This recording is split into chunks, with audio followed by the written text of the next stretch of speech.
এই মুহূৰ্তত চৰকাৰী কৰ্মচাৰীসকলৰ বাবে জনাব বিচাৰিছোঁ গুৰুত্বপূৰ্ণ খবৰ। এবাৰ মে মাহৰ আৰম্ভণিতে কৰ্মচাৰীসকলৰ বাবে ডাঙৰ খবৰ আহিছে।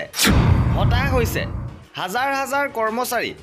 এতিয়ালৈকে লেবাৰ বিউৰোৱে 2024 চনৰ জানুৱাৰী মাহৰ তথ্যহে প্ৰকাশ কৰিছে। জানুৱাৰী মাহৰ সূচকাংকৰ তথ্য 28 ফেব্ৰুৱাৰীত প্ৰকাশ কৰা হৈছিল। ফেব্ৰুৱাৰী আৰু মাৰ্চ মাহৰ AICPIৰ সূচকাংক তথ্য 30 এপ্ৰিল বা 1 মে'ত প্ৰকাশ পোৱাৰ সম্ভাৱনা আছিল যদিও সেয়া নহ'ল, যিটো কৰ্মচাৰীসকলৰ বাবে এক ডাঙৰ জোকাৰণি হিচাপে বিবেচিত হৈছে। এতিয়া এই বিষয়টোক লৈ কৰ্মচাৰীৰ মনত বহু ধৰণৰ বিভ্ৰান্তি আৰম্ভ হৈছে। কিছু খবৰ অনুসৰি ফেব্ৰুৱাৰী মাহৰ CPI-IWৰ তথ্য এতিয়াও লেবাৰ বিউৰোৰ ওচৰত উপলব্ধ হোৱা নাই। ইয়াৰ বাবে লেবাৰ বিউৰোৱে তথ্যখিনি মুকলি কৰিব পৰা নাই।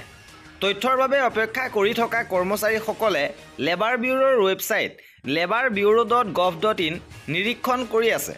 ইপিনে বৰ্তমানৰ পৰিস্থিতি অনুসৰি কেন্দ্ৰীয় কৰ্মচাৰীয়ে বৰ্তমান 50% DA লাভ কৰি আছে।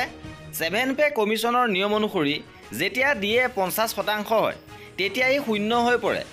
এবাৰ শূন্যলৈ হ্ৰাস পাবনে আৰু বৃদ্ধি হ'ব সেইটো সিদ্ধান্ত লোৱা হোৱা নাই।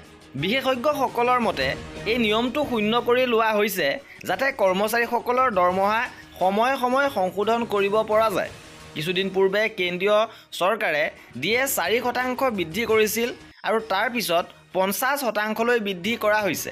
এতিয়া AICPI সূচকাংক কেতিয়াকৈ প্ৰকাশ কৰা হ'ব?